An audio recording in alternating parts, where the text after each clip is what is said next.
Au kwa nini unaamua andike nyimbo zenye ujumbe alafu wewe mwenyewe hautendi yale ambayo yamo kwenye ujumbe wa nyimbo zako?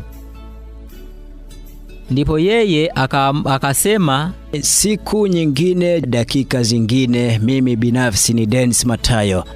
Niko hapa ili nikusogeze kwenye ushuhuda, na moja kwa moja kama ilivyo ada, majira kama haya tunaingia moja kwa moja kwenye ushuhuda, na nina mtumishi wa Mungu hapa, kijana machachari katika kazi ya Bwana, na moja kwa moja aliweza kutupitisha kwenye ushuhuda wake toka ile wiki ya kipindi cha nyuma, lakini wiki pia tuliweza kupata pale, lakini na leo tunaye kwa mara nyingine. Pengine tuone yeye ana kusudi lipi kwa ajili ya dunia yote hii, ili watu wote waweze kujua injili ya kweli na waweze kumfahamu huyu Yesu ambaye tuko hapa kwa ajili ya kumtumikia. Sasa mimi ni sile muda. Kama una ushuhuda, namba yangu ni ile ile 0689114544.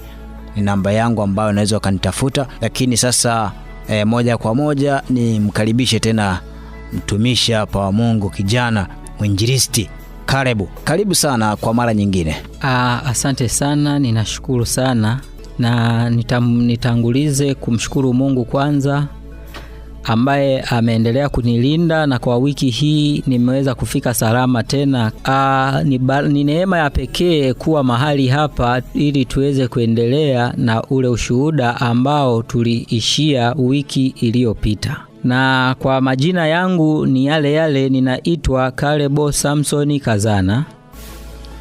Pia ni mzaliwa wa mkoa wa Kagera. Kwa hiyo ninamshukuru Mungu. Okay, sasa leo kwa mara nyingine, ikiwa ni mwendelezo katika sehemu ya 3. Hebu karibu sana, tuanzie hapo pale ambapo tuliishia katika wiki iliyopita. Tuanzie hapo afu tuendelee. Karibu. Asante sana. Na kwa wiki iliyopita tuliweza kuishia pale ambapo nilishuhudia muamala wa pesa ikiingia katika simu yangu. Na baada ya kuingiziwa zile pesa ilikaa ndani ya siku 3 ikiwa bado sijaweza kuigusa, na ninasubiria tu niweze kujua ni nani aliyoweza kuituma hiyo hela, na kama ni mtu mwingine ameituma labda kimakosa ili niweze kuirudisha.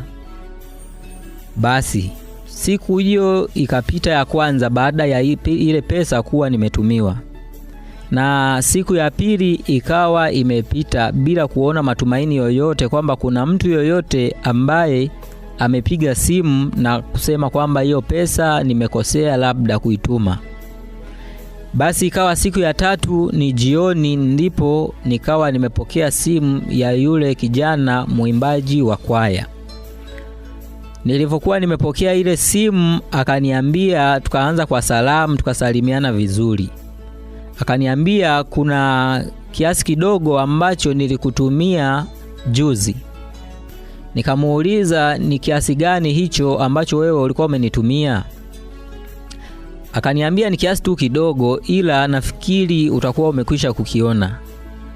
Nikamwambia hapana kitu chochote ambacho mimi nimeweza kukiona. Akasema hapana, kuna hela nilikutumia ilikuwa juu, sema nilikuwa ninasubiri uweze kuitoa uweze kuitumia. Maana wapo watu ukiwatumia hela haiwezi kwanza ikakaa ndani ya dakika hata 5.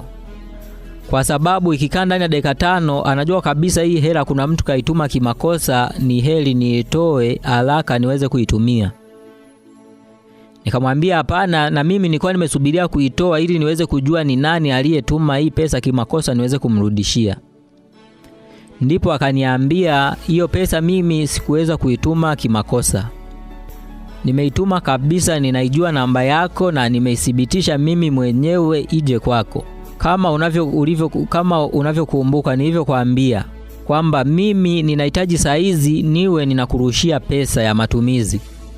Wewe unatumia tu, yani hamna kitu chochote kingine ambacho kinaendelea. Mimi nimetamani tu kwa sababu wewe ulihitaji kuweza kunisaidia ili niweze kuokoka. Kwa hiyo mimi ninahitaji niweze kuwa ninakutumia tu hiyo pesa. Basi mimi nikamwambia pesa yako ngoja niweze kuirudisha kwa wakati huu. Akaniambia, kwa nini unairudisha? Wewe nenda utoe tu itumie hiyo pesa, maana mimi sina kazi nayo kwa wakati huu. Nikawa nimemwambia kwa wakati huu mimi sina shida na kutumia hii pesa, na ningekuwa na shida ningekuambia. Kwa hiyo hamna kitu chochote ambacho nimepungukiwa kusema kwamba hii pesa ambayo wewe unanipa ninahitaji niweze kuitumia. Ndipo yeye akawa kaniambia, hapana, mimi nimekutumia tu kutoka moyoni, wewe chukua utumie. Nikamwambia, basi kwa vile umenitumia kutoka moyoni, ninahitaji sasa hii pesa mimi niweze kukurudishia, na ninakuomba uipeleke uende ukawasaidie wale watu ambao hawajiwezi. Akasema, hapana, mimi nimekupa wewe, kama unaenda kuitoa ukawape wewe, nenda ukawape. Nikamwambia, basi haina haja ya kuendelea kubishana, kwa sababu wewe pesa kama ulituma na mimi kuituma, sidhani kama itakuwa kuna shida kubwa. Basi nikawa nimeingiza ile pesa, nikathibitisha kwenye namba yake, ikawa ile pesa imerudi kwa mwenye nayo. Akawa akanitafuta, akaniambia, kwa nini umeirudisha hii pesa? Nikamwambia, nimeirudisha pesa kwa sababu sio kwamba nimekuomba pesa, na pesa yako sio pesa halali. Kwa hiyo tukiwa watumishi wa Mungu, tunavyoanza kutumia pesa ambayo inakuwa sio halali, tunakuwa tunashirikiana na nyie moja kwa moja katika kutenda yale matendo ambayo wewe unayatenda. Na ndicho kilichonifanya niweze kuirudisha hiyo pesa yako. Akaniuliza, sawa, kama unasema inakuwa issue ni hiyo, je, kwa wakati ule nilipokulipa ile pesa mbona haukuniambia vile? Nikamwambia, sikukwambia vile kwa sababu hiyo pesa wewe ambayo kwa sasa umeituma sijaifanyia kazi. Na ukisoma katika Biblia nakwambia, na asiyefanya kazi asile. Sasa itakuwaje mimi niweze kutumia pesa ambayo sijaweza kuifanyia kazi hata kidogo?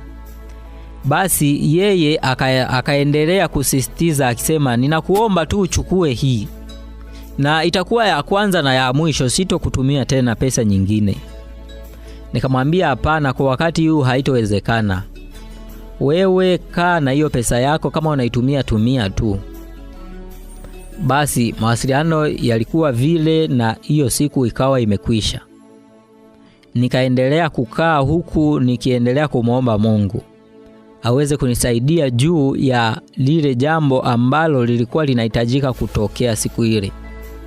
Maana yeye alikuwa ananiambia tu ni bosi wake ananihitaji. Bosi wake ananihitaji, ila sijui kiundani zaidi ananihitaji nifanye kazi ipi. Basi baada ya kukaa kwenye maombi kwa muda, ndipo yeye mwenyewe siku moja akawa amenipigia simu. Baada ya kupiga simu tukasalimiana vizuri. Baada ya kusalimiana akaniambia, leo mimi kama mimi binafsi ninahitaji niweze kukuambia ni nini ambacho tulikuwa tunataka kukufanyia mimi na bosi wangu. Nikamwambia, ni vizuri kwa vile umeamua wewe mwenyewe uweze kuniambia, sio vibaya. Nikamwambia, ila kabla bado wewe mwenyewe haujaniambia, ninahitaji niweze kukuuliza kitu kimoja, na ukishanijibu kwa usahihi ndipo nitahitaji wewe uweze kuniambia, na usiponijibu basi sidhani kama na mimi utakachoniambia nitakikubali. Akasema, ndiyo, wewe uliza. Nikamwambia, wewe ni mwimbaji wa nyimbo kabisa nzuri, na nyimbo zako zina ujumbe. Hivi kipindi unakaa unaandika zile nyimbo na ule ujumbe, unakuwa umeuandika katika wakati gani? Au kwa nini unaamua andike nyimbo zenye ujumbe alafu wewe mwenyewe hautendi yale ambayo yamo kwenye ujumbe wa nyimbo zako? Ndipo yeye akasema